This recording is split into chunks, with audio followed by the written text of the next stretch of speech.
Those cold temperatures Betsy was just mentioning are a big concern for the area's homeless advocates. They've ramped up efforts to help get those without shelter under a warm roof.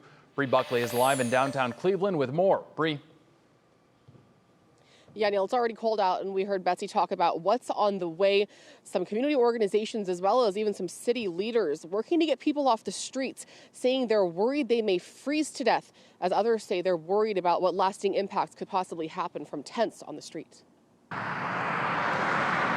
As homeless encampments continue to pepper the streets of Cleveland, some are sharing growing concerns. Well, when somebody is putting themselves in harm or their harm of others, we always take action. If somebody's threatening suicide, freezing to death is also not an option. And I think we need to recognize that. Mark Lammon is the executive director of Campus District, a community development organization on the east side of downtown.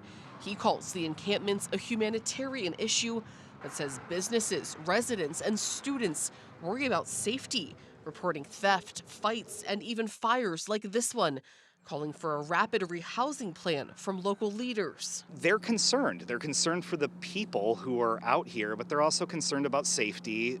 They're also concerned about the long-term viability of the neighborhood if we don't want to become San Francisco. County leaders cite programs through the Continuum of Care network of agencies working to prevent homelessness, assist and help transition those in need. As city leaders like Cleveland City Councilwoman Stephanie Howes-Jones says more funding and additional policies are in the works, but it takes time. When you look at homelessness prevention strategies, everything from actual eviction prevention, having right to counsel. I just spoke with one of the ladies. That's literally why she's outside, because she got evicted. As we brace for the bitter cold, Chris Nestrick and the team at Northeast Ohio Coalition for the Homeless continue with their outreach. He says there's room in shelters, both permanent and seasonal, but that may not be the right fit for everyone. Individuals, have had a particular experience there. I think people that struggle with mental health stuff, particularly we see it a lot with veterans that don't want to be around large groups of individuals or would rather remain kind of on their own, choose to sleep outside. As he pushes for greater change at the root of the problem. It just reinforces the fact that no one should have to sleep on a tent in our streets and that we should be providing access to permanent housing to individuals as quickly as possible. And the reality is those options aren't available for folks.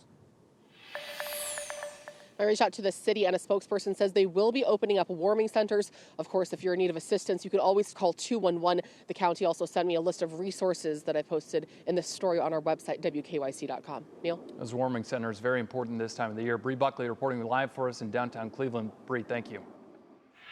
There are resources available if you or somebody you know is experiencing homelessness or without heat in Cleveland. Here are a few centers that are open 24 hours. Lutheran Men's Shelter, that's on Lakeside. The City Mission on Carnegie Avenue. The Zelma George Family Shelter, that's on East 18th Street and North Point. Transitional Housing is on Superior Avenue. Now, in terms of warming centers, we know tonight they will be open in Lorain. There's one at Catholic Charities, St. Elizabeth Center, and one at the Haven Center. In Akron, we're told they'll be opening up warming centers this Saturday evening. Additional warming centers will be opening up around the city of Cleveland and elsewhere. There are more community resources available outside of Cuyahoga County, too. You can call your local county offices tomorrow for more information.